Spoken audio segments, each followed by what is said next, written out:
Економија на колена, огромна буџетска дупка, јавен долг над 8 милиарди. Што наследува новата министерка за финансии?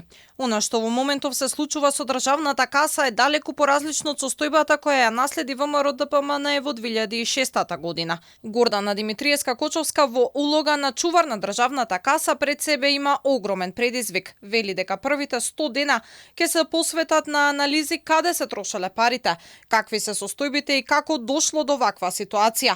До крај на јули е планиран ребаланс на буџет затоа што парите во касата моментално се лошо испланирани. Во тој период имавме јавен долг некаде од 1 милиарда и 800 милиони евра. За споредба со последниот квартал, ако ги извадите податоците, односно прв квартал од 2024 година, ќе видите дека имаме долг од 8 милиарди и 770 милиони евра, што е навистина вознемирувачко, би рекла. Состојбата е многу лоша, гледаме и од аспект на она што за нас економистите е многу значено, тоа е стапката на раст на брутодомашниот производ. Ако во тој период негде до 2006 година сепак сме имале позитивни и повисоки стапки на раст, ова денес што го имаме можеме комотно да кажеме дека немаме раст или назадуваме.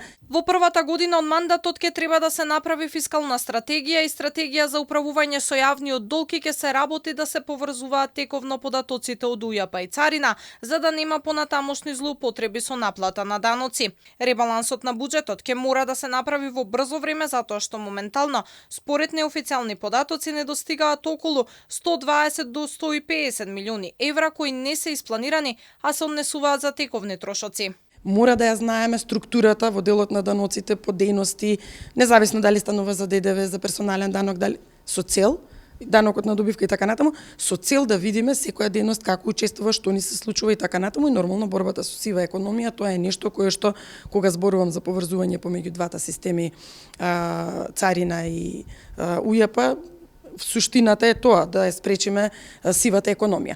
Во иднина нема да се дозволи да се префрлаат пари под ставка на капитални инвестиции кои завршуваат како непродуктивни трошоци, односно тие пари одат за тековни трошоци на претпријатијата под капа на државата.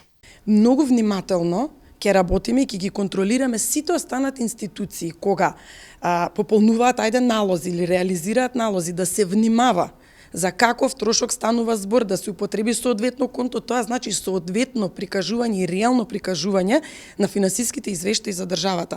Ние во овој момент живееме во лага. Можам слободно тоа да го кажам, затоа што ако вие давате на некоја компанија средства, а таа компанија како трансфер капитален, а таа компанија понатаму ги троши да купи јаглен, да даде плата за вработени и така натаму, тоа кај вас не е капитална инвестиција. Димитриевска-Кочовска е експерт во областа на финансиите, има искуство во финансискиот консалтинг, била дел од банкарскиот сектор, а во приватниот сектор работела во секторот даноци. Таа беше во претходната техничка влада како заменик министер, кога начело на финансии беше Нина Ангеловска, а одреден период била и директор за финансии во Елем.